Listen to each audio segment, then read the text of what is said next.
Suri Kasirer is one of New York's most active lobbyists and often recognized as one of the most powerful women in the city. Wow. I'm scared. Don't be. Her firm, Kasirer, employs about 30 people and has earned the most among the city's lobbying groups last year with $12.9 million in revenue, up from $11.5 million in 2017.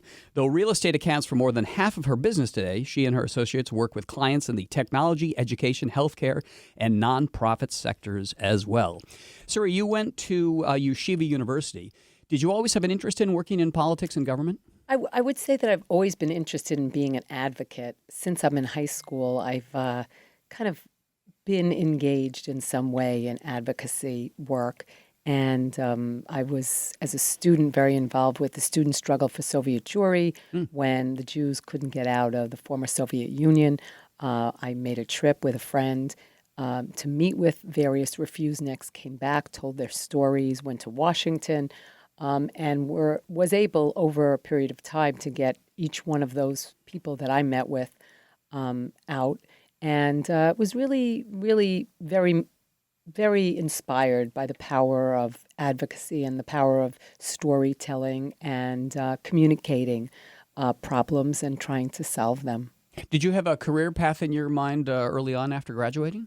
I wouldn't say I studied medieval history and sociology. Really? So, no, I don't think so. I just sort of followed my heart. I was in education. I ran a not-for-profit. I founded an organization to help the 4,000 Jews that were left in Syria get out. And then I really thought, you know what, I love this kind of work. I really would love to do it. And then thought a lot about how to prepare myself for it, because it's not as if you can go to school and get a degree in lobbying or government affairs. Or saving people. Right. So I decided that the two things that would be most helpful is to work on a campaign and to spend some time in government.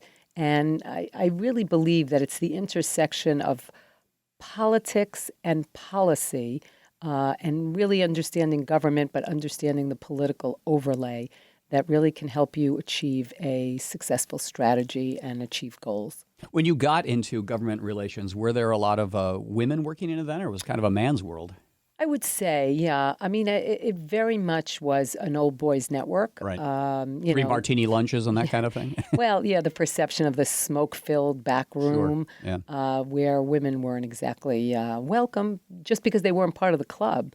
So I would say that there are not a lot of women owners in the field. And, there are more and more women today, but not necessarily 20 years ago. Well, in this hashtag Me Too era, that whole back room of the boys' clubs, has to have gone by the wayside to some extent. Yeah, I would say so. And I think that there's so much more scrutiny in general in the industry. There's a lot of disclosure requirements.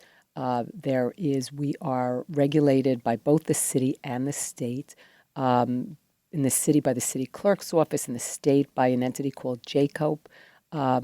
So, it's a very, very regulated industry. You have to put your contracts online. You have to explain what you're doing and who you're meeting with and what you are trying to achieve. It's all public information, how much you make. All of that is public. But back in the old days, it must have been kind of a wild, wild west for lobbying. When I first got started, I was working with other folks in the business, and, it was very much, the approach was very much, don't call me, I'll call you. You hire me, we have a contract, and, don't ask a lot of questions. I'll kind of get it done. And things like I made the call, and, everything was a lot of code words. And, it wasn't an approach that I personally was comfortable with. I like to talk things through. I like to have a strategy that everybody buys into.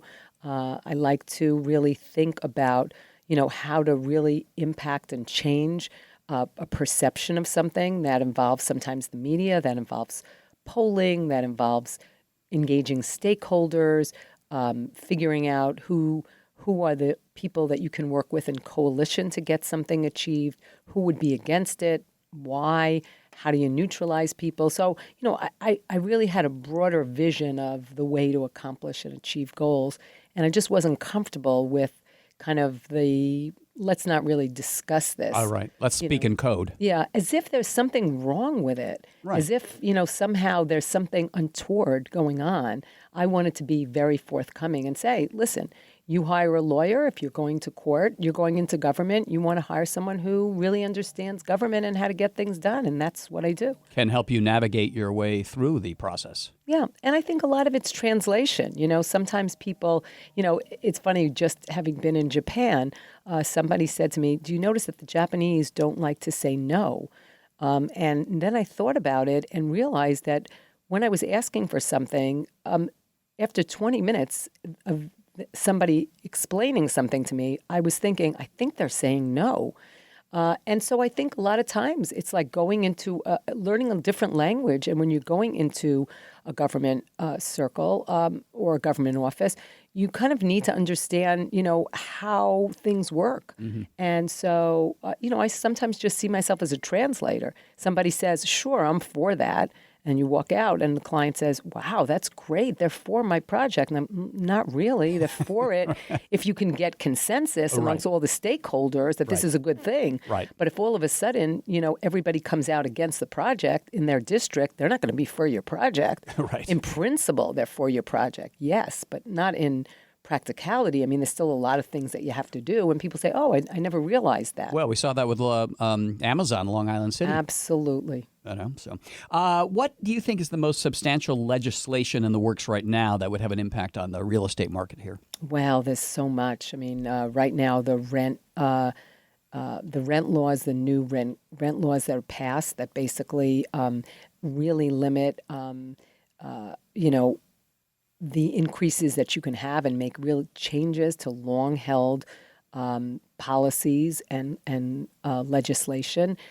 There's a real concern out there about incentives that are going to be sunsetting. There's post-Amazon, there's a real question amongst a lot of the progressive Democrats about incentives. Mm-hmm. And that's of concern to lots of people who maybe have incentives that get passed on to tenants in the commercial market, in the retail market, a retail market which is really struggling. So there's lots of pro-tenant legislation that just immediately assumes that the developer is a bad guy. Yes, very much. Yeah, and, you also want developers to have the incentive to fix up these buildings. Precisely, to keep the buildings in good condition. Absolutely. I'm on the board of City Meals on Wheels, and we took a group on a delivery a few weeks ago, and we went up, we walked up, we were in walk-ups where people who were literally in their 90s were on fifth floor walk-ups.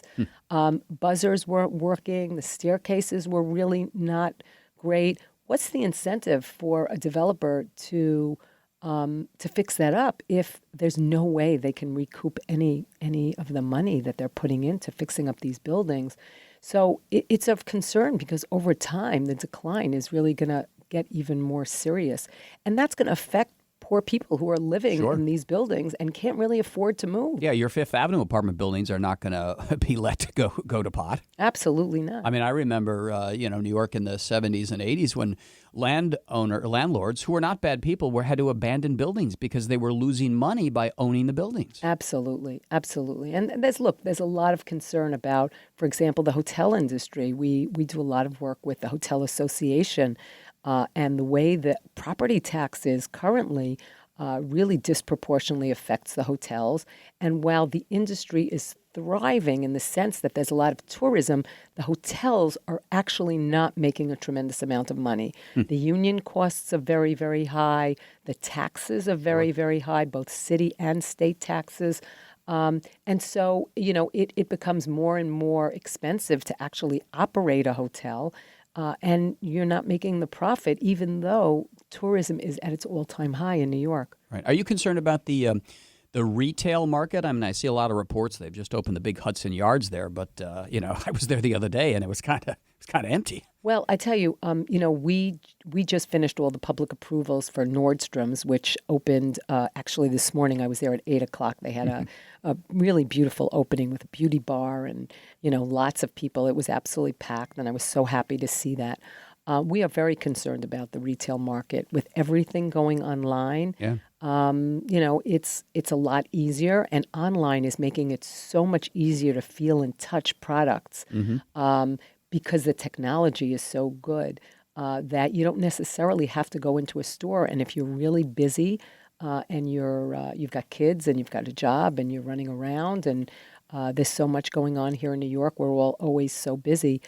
There's a real concern about what's happening to retail. I know. I mean, I remember Tower Records when I was going to college here. You go to Tower Records at least 2 or 3 times a week, and the place would be packed. And there's not a record store anywhere in the city anymore. Unbelievable. You remember J&R Music Sure, World? I loved it. They own the whole block. Yeah, right. That's right. And one of the things that they struggled with, which was terrible, was the vendors.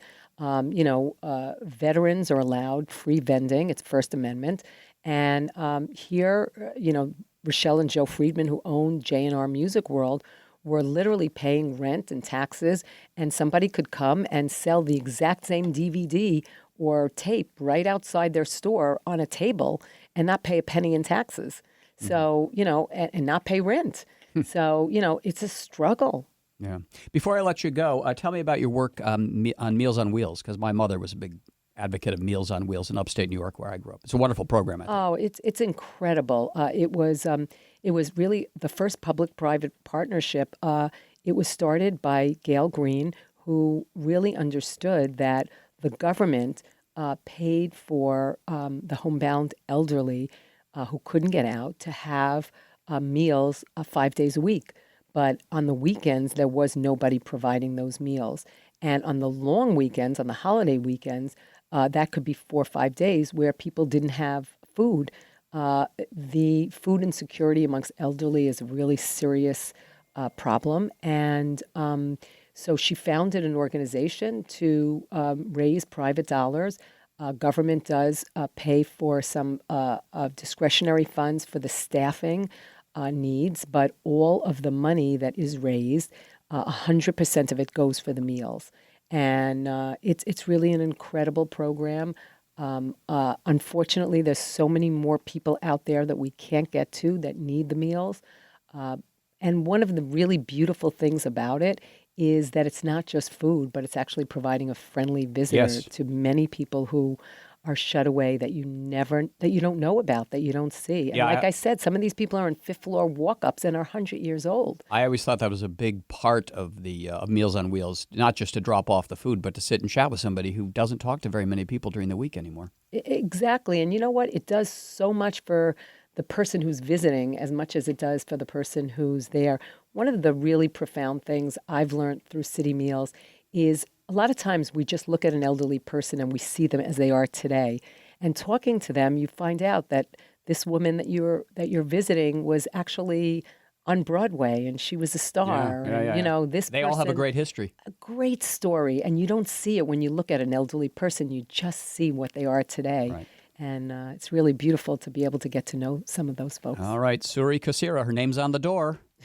Powerful lobbyist and one of the most powerful women in New York City. Nice to talk to you. Thank you so much, Mike.